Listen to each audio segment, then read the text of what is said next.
اب ہمارے نبی حضرت محمد رسول اللہ صلی اللہ علیہ وسلم کا یہ معمول تھا، سحری کے وقت میں آپ روزانہ اللہ کا قرآن حرم مکہ میں پڑھتے تھے۔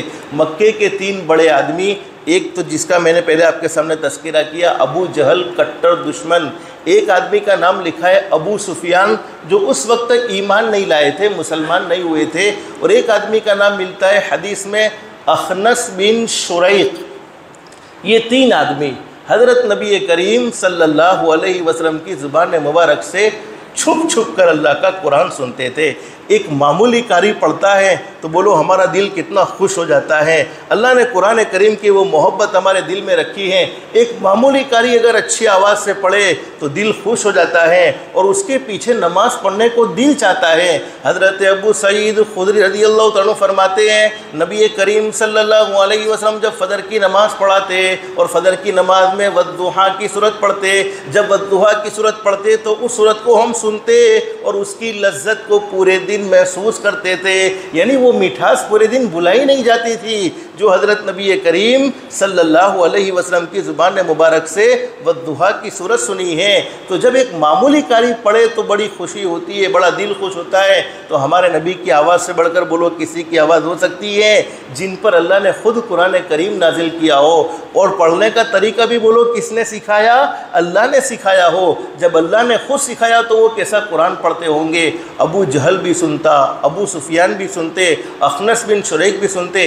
ایک رات کا واقعہ ایسا ہے کہ یہ تینوں کافر مکے میں، ابو سفیان ہو سکتے ایمان نہیں لائے، ابھی کافر ہے، اس وقت چھپ چھپ کر اللہ کا قرآن حضرت نبی کریم صلی اللہ علیہ وسلم کی زبان مبارک سے سن رہے تھے۔ اور جب قرآن کریم سے ہمارے نبی فارغ ہوئے، یعنی آپ نے اپنی تلاوت کو مکمل کیا، تو یہ تینوں کافر اپنے گھر پر جانے لگے۔ جب گھر پر گئے تو ایک راستے میں تینوں مل گئے، تینوں کی ملاقات ہو گئی، آمنا سامنا ہو گیا۔ اب تینوں نے ایک دوسرے کو پوچھا کہ بھئی یہ کیا معاملہ؟ دین میں تو ہم حضرت نبی کریم صلی اللہ علیہ وسلم کی مخالفت کرتے ہیں، دین میں تو ہم حضرت نبی کریم صلی اللہ علیہ وسلم کا ویرودھ کرتے ہیں، اور رات کو چھپ چھپ کر قرآن کریم سنتے ہیں۔ اگر قوم نے دیکھ لیا تو ہم قوم کو جواب کیا دیں گے؟ لیکن میرے بھائیوں، اللہ رب العالمین نے قرآن کریم کی محبت ہی دل میں ایسی بھر دی تھی۔ اب تینوں نے مشورہ کر لیا کہ دیکھو آج تو ہم نے جو غلطی کی ہے کر لی ہے، ابھی کسی کو معلوم ہوا نہیں ہے کہ ہم اللہ کے نبی کا قرآن چھپ چھپ کر سنتے ہیں۔ آئندہ وعدہ کر لو کہ آئندہ ہم میں سے کوئی اللہ کے نبی کا قرآن سننے نہیں آئے گا۔ تینوں نے پکا وعدہ کر لیا، لیکن معاملہ ہو گیا وہی اکبر اور بیربل جیسا۔ آپ نے سنا ہوگا وہ اکبر اور بیربل جیسا معاملہ۔ کیا معاملہ کہ اکبر بادشاہ نے اپنے وزیر سے بیربل سے کہا کہ بھئی مجھے دودھ سے نہانا ہے، دودھ کی نہر پوری بھر دو۔ ایک آدمی نے سوچا کہ بھئی سب دودھ ڈالیں گے اور میں ایک گلاس پانی ڈال دوں گا تو کون سا فرق پڑنے والا ہے، لیکن یہی سوچ سب نے رکھ لی تو پوری نہر بولو دودھ سے بھری نہیں بلکہ کس سے بھر گئی؟ پانی سے بھر گئی۔ اب وہ تینوں نے جب مشورہ تو کر لیا تھا، ابو جہل سوچتا ہے کہ دوسرا دن ہے، اب وہ دو تو نہیں آنے والے، میں تو چلا جاؤں۔ اخنس بن شریق بھی یہی سوچ رہے کہ وہ دو تو نہیں آنے والے، میں تو چلا جاؤں۔ ابو سفیان بھی یہی سوچ رہے کہ وہ دو تو نہیں آئیں گے، میں تو چلا جاؤں۔ چنانچہ وہ ایک لذت مل چکی تھی قرآن کریم سننے کی، قرآن کریم کا عشق دل میں آ ہی چکا تھا۔ اب دوسرے دن برداشت نہیں ہوا، فوراً دوسرے دن بھی آ گئے اور وہی اللہ کے نبی کے قرآن کو بڑی توجہ کے ساتھ، بڑے اطمینان کے ساتھ، بڑے دھیان کے ساتھ سننے لگے۔ حضرت نبی کریم صلی اللہ علیہ وسلم قرآن کریم کی تلاوت سے فارغ ہو گئے۔ اب وہ تینوں آپس میں بڑے ساتھ میں تو آئے نہیں تھے لیکن بڑے مطمئن تھے، تینوں بڑے مطمئن تھے کہ اب تو راستے پر کسی کا سامنا نہیں کرنا پڑے گا، لیکن گئے بنداس چل رہے تھے، لیکن ایک راستے پر تینوں ساتھ میں جمع ہو گئے۔ اب ایک دوسرے کو دیکھ کر شرما رہے ہیں کہ یہ کیا معاملہ کہ ایک طرف تو ہم نے پکا وعدہ کیا ہے کہ ہم دوسرے دن نہیں آئیں گے اور آج پھر آ گئے، آج پھر اللہ کے نبی سے قرآن سننے لگے۔ آج تو پکا وعدہ کر لو، اگر قوم کو پتہ چلا تو ہم قوم کو منہ بتانے کے قابل نہیں رہیں گے۔ ایک طرف تو تم ویرودھ بھی کرتے ہو، دوسری طرف تو ان کو سچا بھی مانتے ہو۔ اب دوسرے دن پکا وعدہ ہوا، ہو گیا تیسرا دن۔ لیکن وہ دل میں بے چینی اور بے قراری تو تھی کہ وہ چیز چھوڑی نہیں جا سکتی۔ اللہ کے نبی کی زبان مبارک سے نکلا ہوا کلام اور جب کانوں پر ٹکرایا ہو اور وہی کانوں کے ذریعے سے دل پر گیا ہو تو انسان اس کو بھول کیسے سکتا ہے؟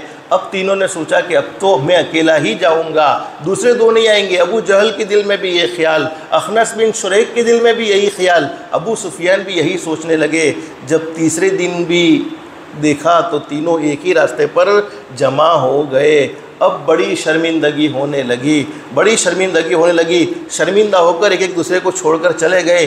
علماء نے لکھا ہے کہ ابو جہل اپنے گھر پر پہنچا، ابو سفیان اپنے گھر پر پہنچا، لیکن اخنس بن شریک کو نیند نہیں آئی۔ اخنس بن شریک نے ایک ڈنڈا لیا، ایک لکڑی لی اور لکڑی لے کر فوراً پہلے ابو سفیان کے یہاں چلے گئے۔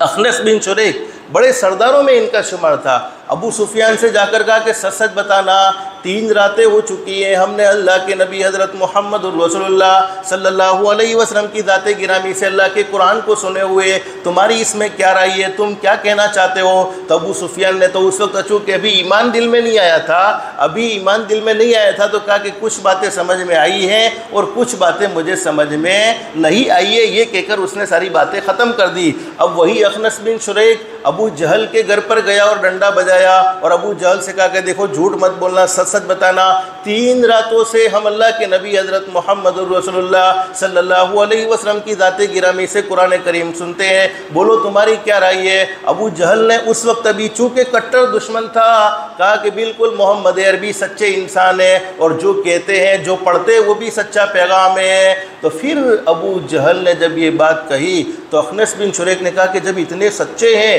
اتنے اچھے ہیں، تو پھر ان کے پیغام کو قبول کیوں نہیں کرتے ہیں؟ تو ابو جہل نے اس وقت یہی معاملہ کہا کہ یہ تو ہمارے خاندان کا مسئلہ ہے، اس وجہ سے قبول نہیں کرتے ہیں۔ اب اخنس بن شریک نے کہا کہ جب اتنی بڑی حقیقت کو تم اپنی ناک کی وجہ سے ٹھکراتے ہو، میں تو خود محمد عربی سے قرآن سننے چلتا ہوں اور ان کے ہاتھ پر ایمان قبول کرتا ہوں۔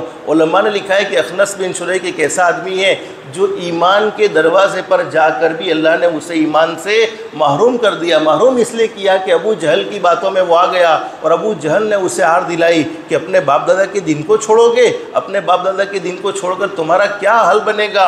اور یہ ساری باتیں حضرت نبی کریم صلی اللہ علیہ وسلم کے خلاف کہی اور ان کے دل میں پھر ایمان کی محبت پیدا نہ ہو سکی۔